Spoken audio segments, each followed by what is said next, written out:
বুঝতে পারছো তো? না, পারিনি। বলতে চাইছি, তুমি কি আমায় 10 টাকা ধার দেবে? ইচ্ছে করেই হোক বা না করেই হোক, আমাকে একা ফেলে যাবে, তখন আমাকে দূতাবাসে জানাতেই হবে, তাই না? দূতাবাসে যাবার দরকার কি? ভুলে গেলে আমাকে ডাক দিও। আমি মাত্র 10 টাকা চেয়েছি, 100 টাকা নয়। 10 টাকার জন্য এত কথা শোনানোর কি দরকার আছে? বাদ দাও, কিচ্ছু লাগবে না আমার, কিচ্ছু না, কিচ্ছু না।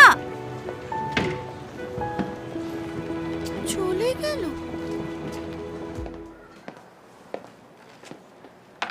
খুচরো পয়সা, রিসিপ্টটা নাও। এই নাও। Thank you. কফির জন্য ধন্যবাদ। এটা হারানো আত্মাদের ফর্ম। নাও। তোমাকে নিজের হাতে লিখতে হবে। আচ্ছা, এই আত্মারা হারায় কিভাবে?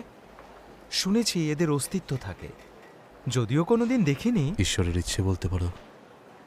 সাধারণ মানুষ এটাকে তাই ভাবে।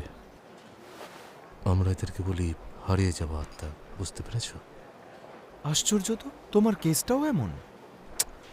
আরো অনেক অদ্ভুত। জীবিত মৃত কোনো তালিকাতেই ওর নাম নেই। কোন আইন প্রয়োগ করবো তাও বুঝতে পারছি না। এ তো বিশাল সমস্যা। এত কাজ তুমি কখন করবে? তাও জানি না। শুনলাম বাড়ি বদলেছ। পার্টি কবে হচ্ছে?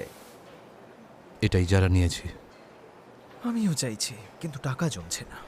আমার বাড়িওয়ালি বলে সারাক্ষণ নাকি স্বপ্নে গ্রিম রিপারকে দেখে। মাথা খেয়ে ফেলছে। এই জন্যই সবসময় বললি একটা ভালো জায়গা খোঁজো। আসলে ছাদের ঘর চেয়েছিলাম। ব্যাপারটা খুবই অদ্ভুত, তাই না?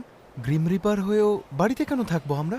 আর ক্ষুধা আর ঘুমই বা পাবে কেন? এসবের তো দরকার নেই আমাদের। এগুলো করতে করতে আমি এখন খুব ক্লান্ত। তাই পকেটে সবসময় চকলেট নিয়ে ঘুরি। খাবে? ও হ্যাঁ, ক্লাসে 23 বছর বয়সে